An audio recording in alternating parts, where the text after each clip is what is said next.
Hello, everybody. How are you? Wow, a packed room today.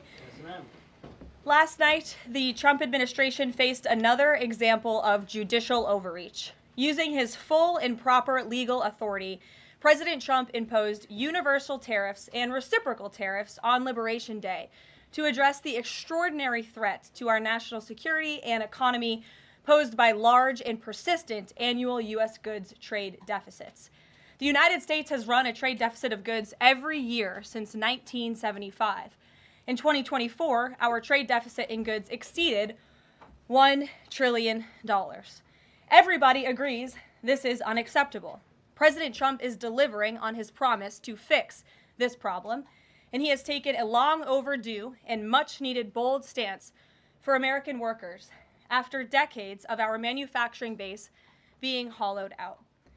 The president's rationale for imposing these powerful tariffs was legally sound and grounded in common sense. President Trump correctly believes that America cannot function safely long-term if we are unable to scale advanced domestic manufacturing capacity, have our own secure critical supply chains, and our defense industrial base is dependent on foreign adversaries. Three judges of the U.S. Court of International Trade disagreed and brazenly abused their judicial power to usurp the authority of President Trump to stop him from carrying out the mandate that the American people gave him.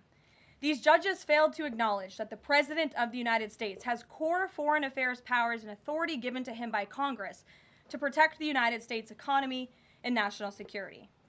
Congress had created the National Emergency Act to provide the congressional framework to strike down improper IEEPA use, and any questions over whether President Trump improperly imposed these IEEPA tariffs were already adjudicated in Congress following Liberation Day.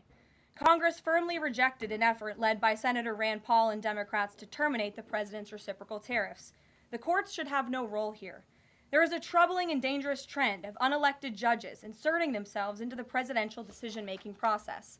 America cannot function if President Trump, or any other president for that matter, has their sensitive diplomatic or trade negotiations railroaded by activist judges. President Trump is in the process of rebalancing America's trading agreements with the entire world, bringing tens of billions of dollars in tariff revenues to our country, and finally ending the United States of America from being ripped off. These judges are threatening to undermine the credibility of the United States on the world stage. The administration has already filed an emergency motion for a stay pending appeal and an immediate administrative stay to strike down this egregious decision. But ultimately, the Supreme Court must put an end to this for the sake of our Constitution and our country. With Congress returning next week, it's critical that Senate Republicans maintain the momentum and quickly pass the One Big Beautiful Bill. The One Big Beautiful Bill will truly make America safe and prosperous. The One Big Beautiful Bill includes the largest border security investment ever. That's why the law enforcement groups are lining up to encourage its swift passage. The National Fraternal Order of Police, the largest police union in the country, just endorsed key provisions of the bill. The FOP president announced their strong support, saying the One Big Beautiful Bill Act is more than legislation. It is a promise kept to the public safety officers across the country and a bold step toward an economy that respects, rewards, and uplifts the people who keep it safe. And the National Border Patrol Council, which represents nearly 20,000 Border Patrol agents, hailed the legislation as well. The group's president said this legislation provides a once-in-a-generation investment in the border security of our great country and will make America safer. The One Big Beautiful Bill will guarantee we can permanently have the safest, strongest, and most secure immigration system in American history. I also want to take the opportunity to debunk some false claims that have been circulating in the press about this bill. The blatantly wrong claim that the One Big Beautiful Bill increases the deficit is based on the Congressional Budget Office and other scorekeepers who use shoddy assumptions and have historically been terrible at forecasting across Democrat and Republican administrations alike. For example, just before Congress enacted the original Trump tax cuts at the end of 2017, the same CBO projected that growth would average a mere 1.9% over the next 10 years. However, by 2019, actual growth had surged to 3.4% once the Trump tax cuts went into effect, exceeding the CBO forecast by nearly 2 full percentage points. The CBO's latest forecast makes the same anemic growth assumptions as they did in 2017, missing the impact of the One Big Beautiful Bill. The CBO assumes long-term GDP growth of an anemic 1.8%, and that is absurd. The American economy is going to boom like never before after the One Big Beautiful Bill is passed. The largest middle-class tax cut in history, massive deregulation, and the most aggressive domestic energy exploration ever will fuel small businesses, further boost private investment, increase workers' wages, and supercharge economic growth. The Council of Economic Advisors has factored in the effects of all these pro-growth policies and estimated in their own analysis that growth will average 3% in the long run after the One Big Beautiful Bill is passed, which is nearly double the ridiculous CBO projection. This higher growth would result in $4.1 trillion in additional revenue over the next 10 years. Between the common sense spending reforms contained in the One Big Beautiful Bill and the robust economic growth that will be generated as a result of it, there will be no increase to the deficit. The same analysis from the CEA shows just how this historic package will unleash prosperity and ignite a blue-collar boom across America. But if the radical Democrats get their way and the One Big Beautiful Bill does not pass, Americans will face a whopping $4 trillion tax hike. This is unacceptable to President Trump. President Trump will not allow Democrats to massively raise Americans' taxes. Senate Republicans must get this bill passed. Failure is not an option. The American people are counting on Republicans to deliver. In other news, despite all the doom casting from the media, Americans are growing more and more optimistic about the economy under this president. Consumer confidence surged in May with the biggest monthly jump in 4 years, smashing expectations. According to the release from the Consumer Confidence Index, the increase in confidence was broad-based across all age groups, income groups, and political affiliations. Our country is clearly heading in the right direction under President Trump's bold leadership. For the first time in history of Rasmussen polling, a majority of Americans believe the country is on the right track. It's unsurprising because the president is fulfilling the promises he made to the American people.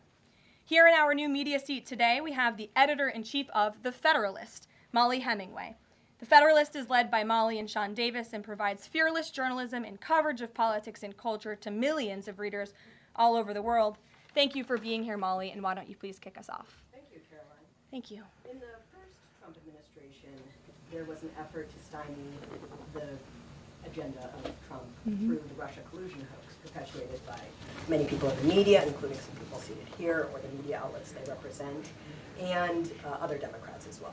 The second Trump administration, to reference what you said at the beginning, seems to be subject to an effort to stymie the agenda using rogue lower court judges.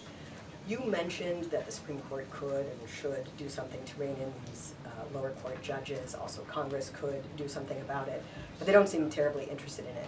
It also seems there's not much of an actual coordinated effort from this White House to take and tackle this effort from judges, Democrats and other people using these judges to stymie the agenda. Is there an actual effort by this White House to tackle this issue in a comprehensive way, and if so, what is it? There is an effort by this administration to tackle these rogue judges and the injunctions and the blockades that we have faced in our broken judicial system in every case. I mean, we have seen time and time again these lower district court judges ruling against this administration and the president's basic executive authority and powers. And this administration is fighting every single one of those battles in court, including already the block that came down from the tariff court, the IEPA court last night. And as on my way out here to the briefing room, I understand that there was another district court judge right here in Washington, D.C. who ruled against the president's tariff power. And I will get to the heart of your question, and I'm glad that we are addressing this in the room today, because nationwide injunctions ordered against the first Trump administration, Trump 1.0, account for more than half of the injunctions issued in this country since 1963. And President Trump had more injunctions in one full month of office in February than Joe Biden had in 3 years. And let me roll through some of these radical injunctions to paint the picture for the American people at home. These are not just talking points. These are real judges in the court of law who are trying to block the president's power and the policies that he was elected to enact. For example, a court ordered the Trump administration to return already deported terrorist aliens back to the United States. A court has ruled the Trump administration can't even temporarily pause our refugee programs. Courts prohibited the Trump administration from eliminating federal funding for child transgender surgery and mutilation, a practice that the American people overwhelmingly reject. A court also held that the Trump administration could not ban people experiencing gender dysphoria or mental health issues from serving in the military. Ridiculous. Courts prohibited the removal of transgender women from women's prisons despite potential physical harm to real women in those prisons, biological women. A Northern District of California judge issued an absurd ruling that the president cannot fire people within the executive branch without Congress passing a bill, even though Congress has expressly authorized the president through the Office of Personnel Management to authorize reductions in force across agencies. A court also ordered the Trump administration to rehire thousands of already fired employees in several cases. A federal judge blocked the Trump administration from defunding the Department of Education, another signature campaign promise that this president has the power to implement. Courts ordered the Trump administration could not eliminate funding for illegal DEI programs, hence the word illegal. These are illegal programs to begin with, and now the courts are trying to say this president can't roll them back. And a district court judge prohibited the president from issuing any categorical funding freezes. And then another court ordered on top of that the administration makes $2 billion of payments in 36 hours. These are just a few of the ridiculous orders that we have seen from lower district court judges every day, and we hope that the Supreme Court will weigh in and rein them in. But White House advisor Stephen Miller says it's judicial tyranny. Some people are calling it a judicial coup. You're saying you're responding to each and every one of these actions, efforts by these judges to delay or thwart the implementation of the agenda, but is there going to be anything more than that, or is it just going to let this operation continue, even though it could delay everything for years until the presidency is over? The administration is operating under the directive given to from the president that we need to comply with the court's orders. He's made that very clear, but we're going to fight them in court, and we're going to win on the merits of these cases because we know we are acting within the president's legal and executive authorities. And thanks for being here. Gabe. Thank you, Caroline. Question on tariffs, but first actually some foreign policy news, some breaking news. Some local Israeli media is reporting that Prime Minister Netanyahu told hostage families that he's accepted a 60-day truce offer. So can you confirm, have Israel and Hamas agreed to a truce? I can confirm that Special Envoy Witkoff and the president submitted a ceasefire proposal to Hamas that Israel backed and supported. Israel signed off on this proposal before it was sent to Hamas.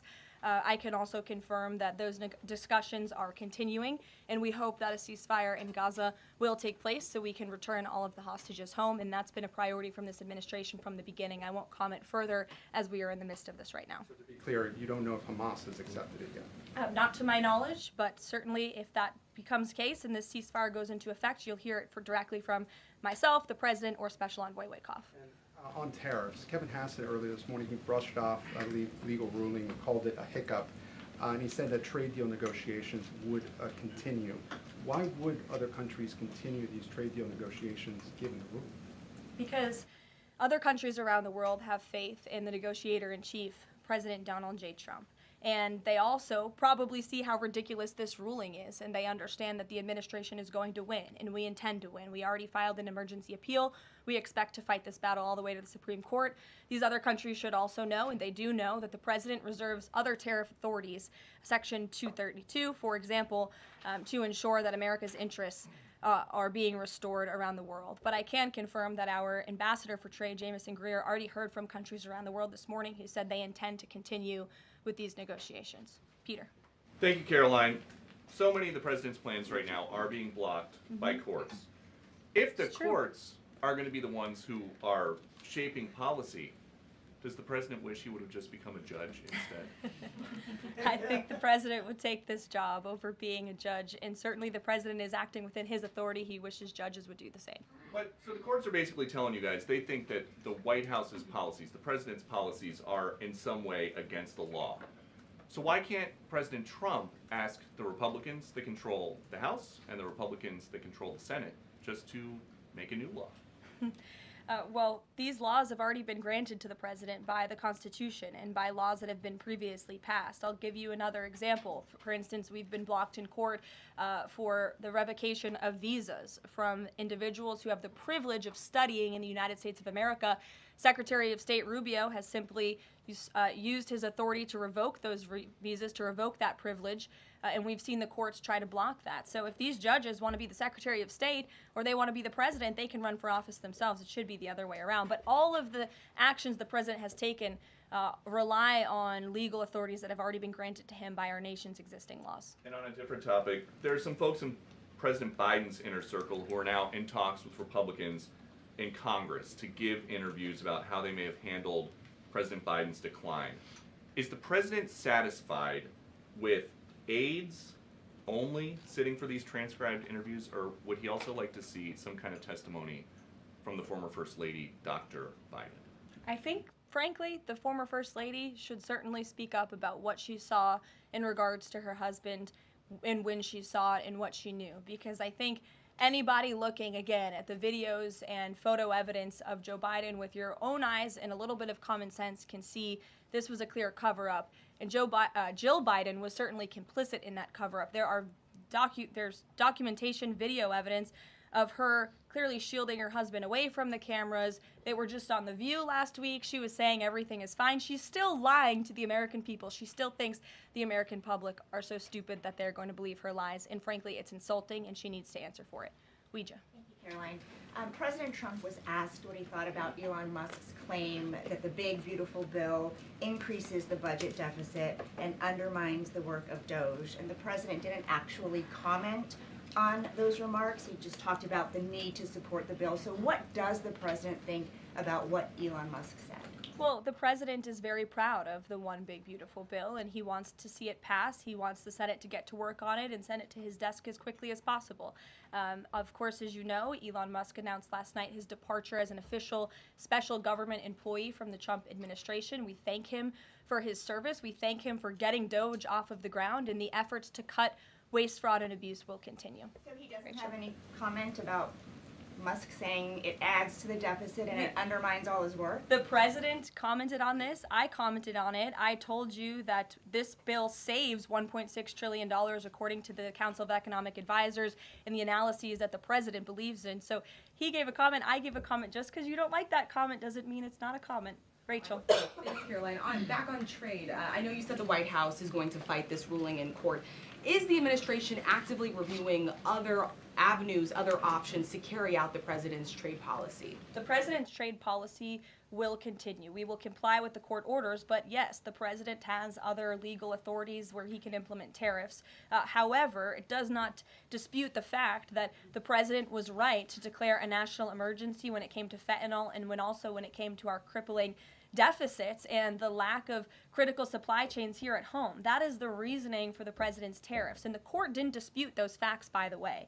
And there have been other courts that have reaffirmed the president's position. In fact, a ruling in federal court earlier this month shows that the administration is in the right, said we will win on appeal. A federal district judge in Florida ruled that IEEPA, in fact, does grant the president the authority to unilaterally impose tariffs. And 20 years ago, I will add, they are not a court, the New York Times editorial board responded to the January 2005 trade deficit of $58.3 billion by writing an editorial entitled Dangerous Deficits.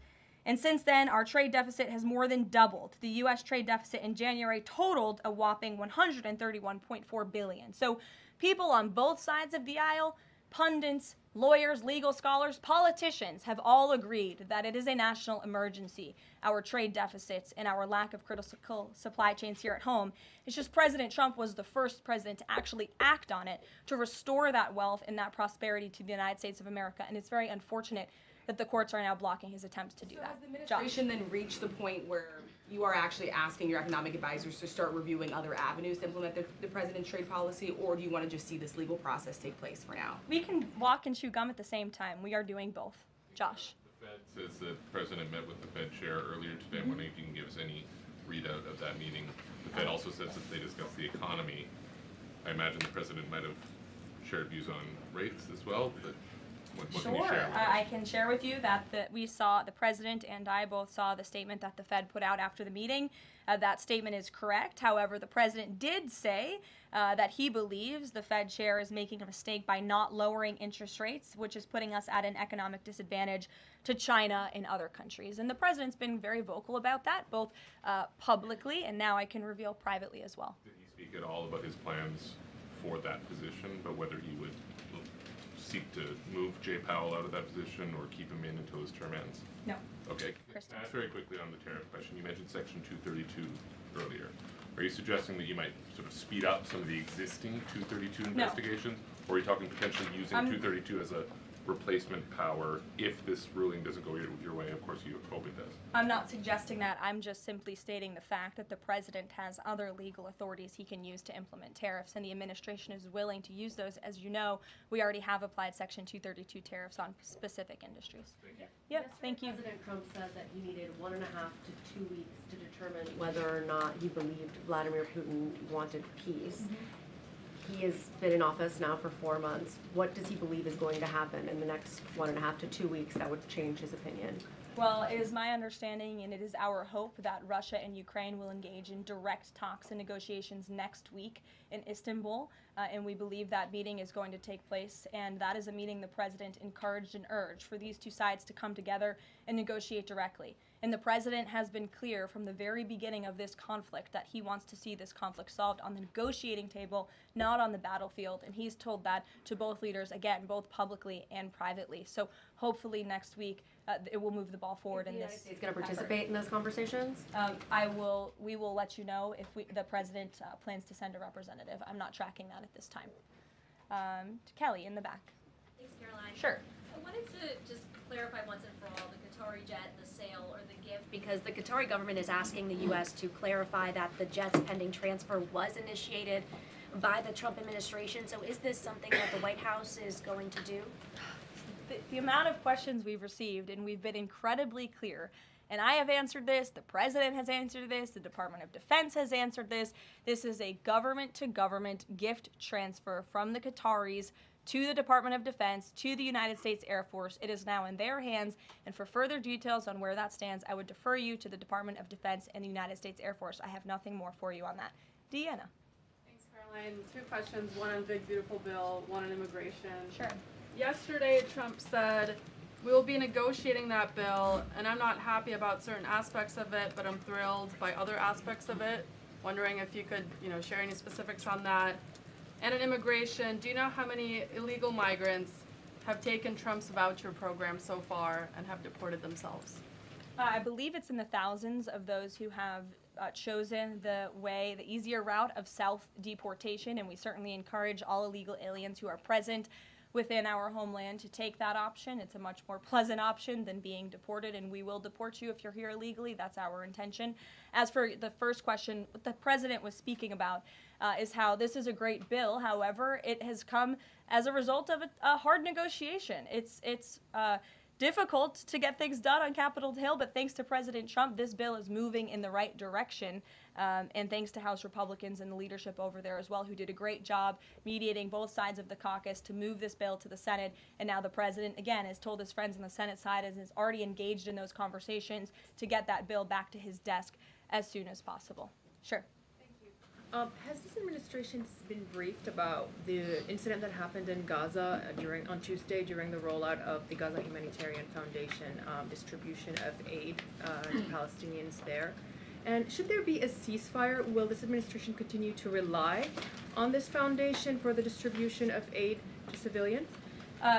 Are you referring, what incident are you referring to? Tuesday, when the aid was rolled out to Gaza for the first time in many months, and meals and food was given to hungry people thanks to President Trump. Yes, we were briefed on that plan. The president was the reason that aid went into Gaza, and he got the Israelis to support that plan.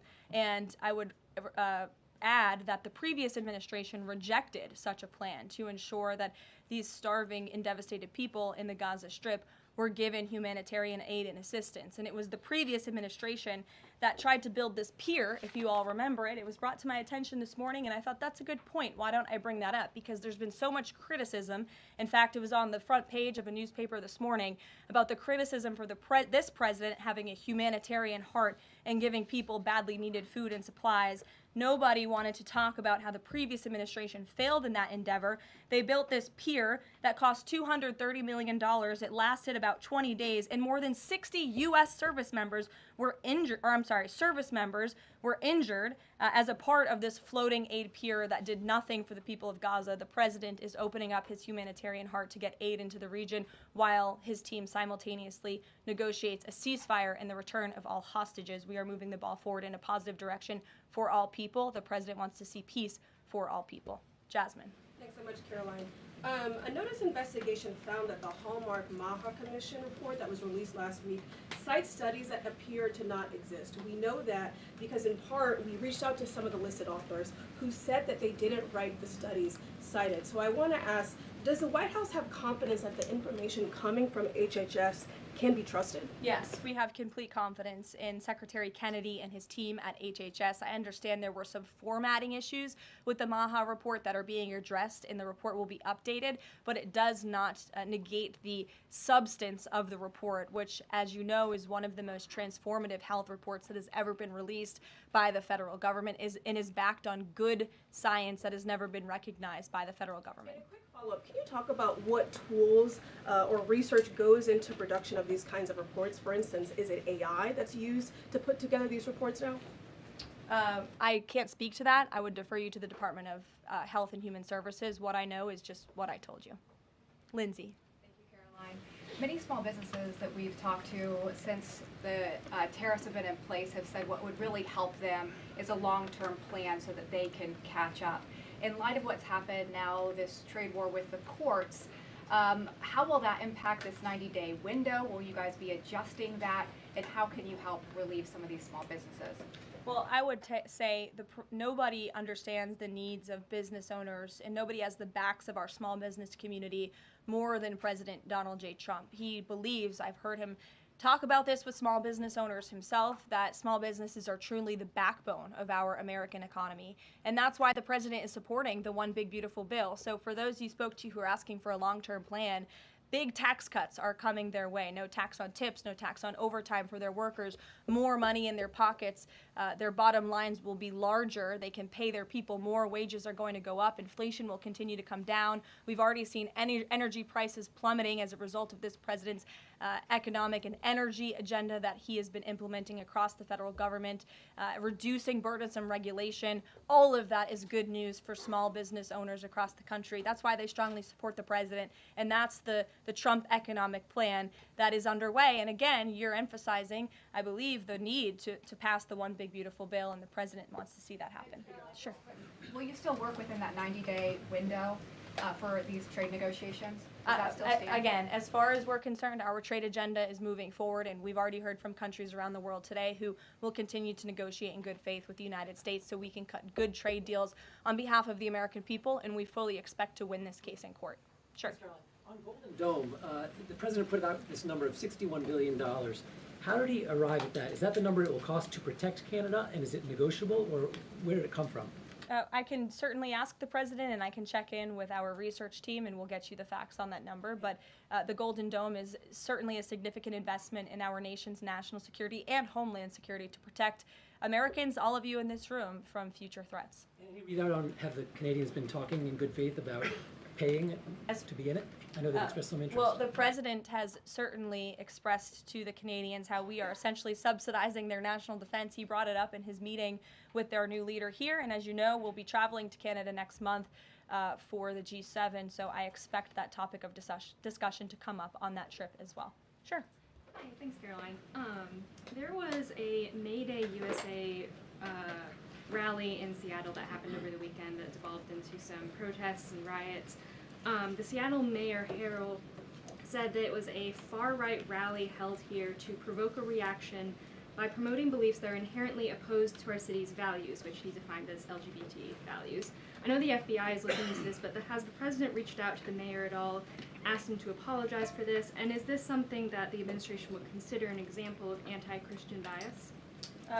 I'm not aware of that case. I know the FBI is looking into it, but I'm not aware of any phone calls the president may or may not have made to the mayor of that city. And then on Doge, we know that Elon Musk is leaving. Do you have an updated leadership structure for who is leading the group? Is Russ Vought involved? And what is its new mission now, if any? Well, the entire cabinet is involved, and I spoke to the president about it this morning, and the entire cabinet understands the need to cut government waste, fraud, and abuse, and each cabinet secretary at their respective agencies is committed to that. That's why they were working hand in hand with Elon Musk, and they'll continue to work with the respective Doge employees who have onboarded as political appointees at all of these agencies. So surely the mission of Doge will continue, and many Doge employees are now political appointees and employees of our government And to the best of my knowledge, all of them intend to stay and continue this important work. Is there a Doge leader taking the place of Mr. Musk? Well, again, the Doge leaders are each and every member of the president's cabinet and the president himself, who is wholeheartedly committed to cutting waste, fraud, and abuse from our government. Michael. Thank you, Caroline. There's conflicting reports out of the Middle East right now. Saudi television network Al Arabia is saying that Israel and Hamas have agreed to a 60-day ceasefire. Sources with Hamas are saying that has not been agreed to. If and when that does happen, will we expect to hear something from President Trump announcing that? As I said earlier, yes, indeed. If there is an announcement to be made, it will come from the White House, the president, myself, or Special Envoy Witkoff. Caroline, one big beautiful bill. The president says he's not happy with all aspects of it. What changes would he like to see be made? And can this bill be both big and beautiful? It is a one big beautiful bill, as the name rings true.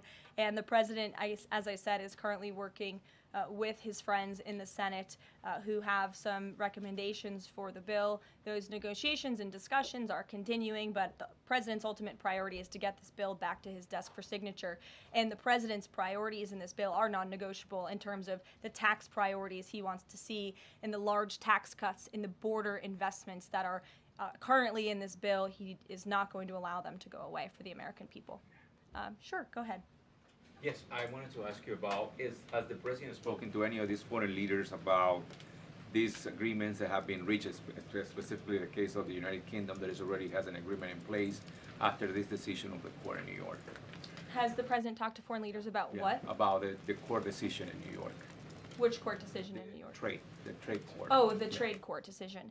He did speak to the leader of Japan this morning, and he said that was a very good call and a good discussion. And as I said, the president's cabinet, Secretary Lutnick, Secretary Bessent, and Ambassador Jameson Greer have all been in touch with their counterparts in countries around the world to let them know the United States will still be at the negotiating table, and we still expect countries around the world to treat us fairly. Again, I will just close by saying that how ridiculous it is that we've been ripped off, our middle class has been hollowed out, our manufacturing base has left and gone overseas, jobs have been offshored, and now no court did anything about that. No court did anything about hundreds of thousands of people being put out of work, about thousands of factories being closed down, about our deficits going to dangerous levels, as the New York Times has said. But now a court is trying to stop a president from trying to correct those wrongs of the past. And this administration will continue to do that. It's a promise the president made to the American people, and it's a promise they elected him on. We will win this battle in court, and the president will implement his America First trade policies. Thank you, everyone. There's the U.S. Steel situation tomorrow at the speech. I can tell you the president greatly looks forward to going to Pittsburgh, Pennsylvania, where he will discuss this historic deal and discuss American jobs and American steel, and we hope to see you all there. Thanks, guys.